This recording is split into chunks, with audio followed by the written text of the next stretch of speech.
PSG Fan TV, bonsoir à tous, bonsoir à toi Johanna. Bonsoir Byron. C'était la quatrième journée de Ligue des Champions ce soir, donc à l'extérieur à San Siro, face à l'AC Milan. Le Paris Saint-Germain s'est incliné. Qu'est-ce, qu'est-ce que tu ressors de ce match-là quand je te pose cette question? Qu'est-ce qui te vient à l'esprit? Insuffisance. Je trouve qu'on avait pourtant bien commencé. Ils ont retourné la situation, ils ont égalisé. Et puis par la suite, on s'est fait prendre. Beaucoup d'occasions manquées. Je pense que ce qui nous a vraiment perturbé dans ce match, je pense que c'est le manque de vitesse devant les buts. On est trop lent, je trouve. On met trop de temps à finaliser nos actions et les frappes, parfois, elles sont pas assez bien cadrées et fortes. On a eu énormément de tirs non cadrés, beaucoup plus que pas City, pardon, mais Milan AC. Donc du coup, je pense que on a perdu en efficacité sur ce côté-là. D'accord.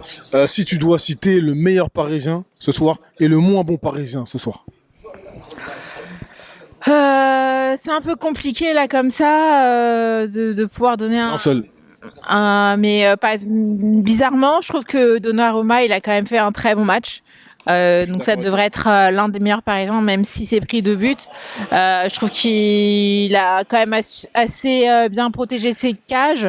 Sur les buts, il pouvait pas forcément faire grand-chose. C'est plus une erreur de la défense. Et bon, à dire, même si Skriniar elle a pas fait un très beau match, ça fait quand même plaisir qu'il marque ce but en Ligue des Champions. Donc ça fait partie peut-être les meilleurs joueurs. Mais je pense que des joueurs qui m'ont déçu, on va dire.